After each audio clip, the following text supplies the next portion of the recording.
So now let's talk about the conditions column. There are several conditions that you're going to need to know about and to check, but let's start with the first and the most important one, which is the leak condition. The leak condition is a really great tool that you're going to use a lot. Leaks, if left undetected, can be so expensive. They can add up to huge amounts of cost for both the resident and the park as a whole. So again, it's really important to log in and catch them early. WaterScope defines a leak as when water is moving continuously through the meter for 24 hours uninterrupted. At that point, you'll see this little blue water droplet icon appear. Here's the thing that you need to keep in mind about leaks.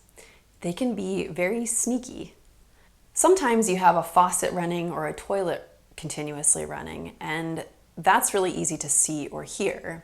But a lot of times, leaks are caused by valves that are not closing entirely in the system. So water can be moving through the pipes, racking up enormous amounts of usage, but the resident may have no way of knowing this. And if you were to go to the home, you couldn't see it or hear it. But the great thing about the Metron smart meters is that they will be able to detect this continuous usage and flag for it in WaterScope so that you can have a plumber come out to the unit and check it out and then find and fix that leak. And let me just give you an example to illustrate this. We had a case where WaterScope detected a leak, and when we checked in the individual home's meter page, we saw that over 50 gallons per hour were moving through this meter. That is an enormous amount of water. To get a sense for how much that could cost, imagine 50 gallons per hour times 24 hours per day times 30 days per month, which equals 36,000 gallons of water per month. And if we assume a 5 cents per 1,000 gallons water rate, that equals a monthly bill of $180 just for the leak alone. That doesn't include any other normal water usage. And so we had a plumber come out and check the home, and we found that there was a leaking valve in the hot water heater. So if we hadn't been logging into WaterScope, we wouldn't have found this leak, and it would have continued to be a huge source of cost to both the resident and the park. But we were able to find it and to fix it. To find any units flagging for leaks, in the Account Lookup tab, go to the Conditions drop-down menu and select Leak. This will filter the list of meters to show you only the homes that WaterScope is flagging for leaks, i.e. homes that have recorded 24 hours of continuous water usage. Units with the brightly blue colored droplets had continuous water usage as of midnight last night. A grayed out droplet such as this one indicates that 24-hour continuous usage was detected within the last week. Once you find a leak in WaterScope, the first thing that you're going to want to do is to check the size of the leak, because we need to understand how big of an issue it really is. When you alert a resident to the fact that they have a leak, you want to be able to convey an appropriate level of urgency. If you have a small leak, it may not be something that needs to be fixed right away. Or if it's a 1 gallon per hour leak, they may not even choose to fix it at all. But if you have something like a running toilet or any leak that would be, say, bigger than about 7 gallons per hour, it's imperative that that gets fixed as quickly as possible, because if left unattended, it's going to add up to a huge amount of consumption and a huge amount of cost. So you're going to go into WaterScope, go into the individual meter page for this person, and then take a look at the size of the leak. Let's see how to do that. When you find a new active leak in the Account Lookup tab, go into the home's individual meter page. You'll notice that in the orange graph, there's never a time of the day when we don't see water being used. To find the size of the leak, zoom in on a one-day period to show the hourly consumption for that day. Now you can see in the green graph that we have a base level of consumption represented by a bar at each hour of the day.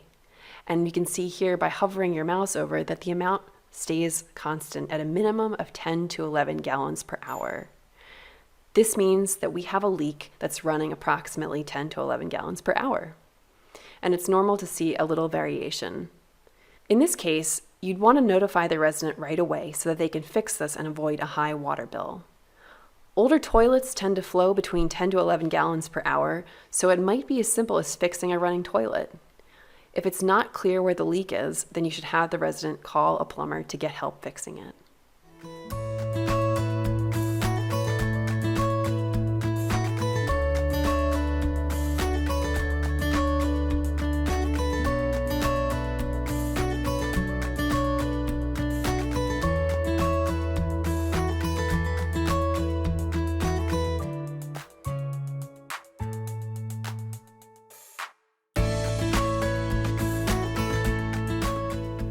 Let's take a look at another example. Here at Hilltop Unit 6, we have a leak that was active as of last night, as indicated by the bright blue leak icon.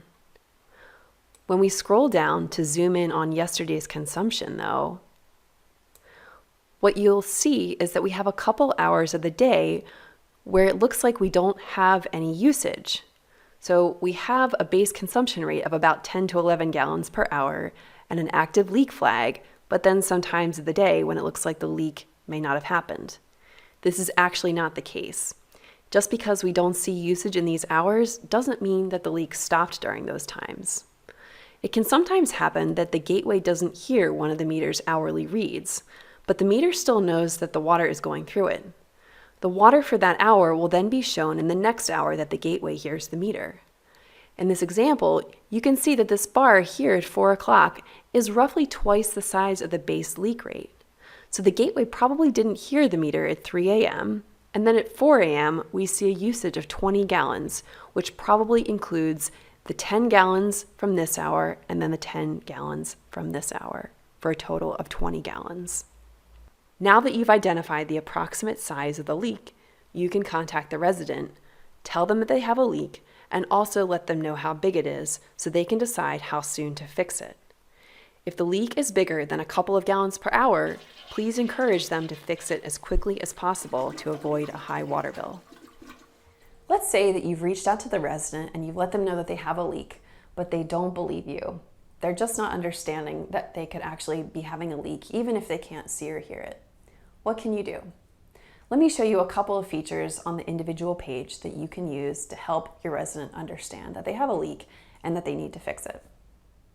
Let's take Hilltop Unit 6 as our example again.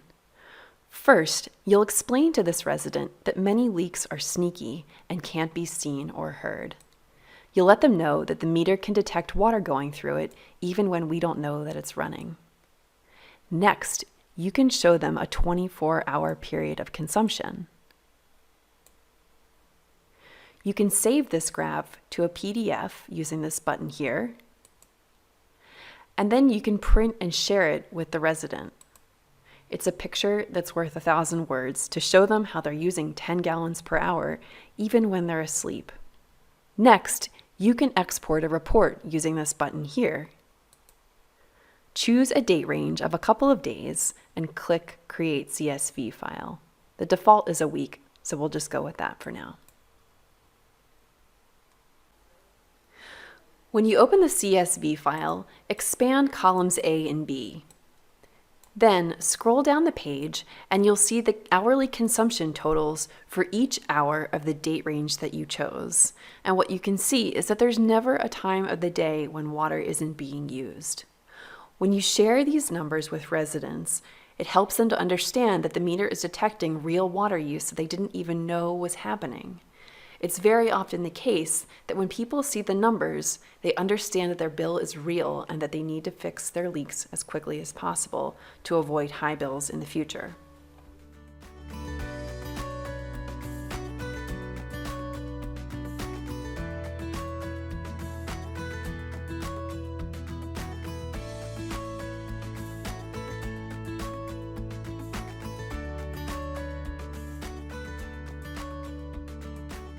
So that's about it for leaks.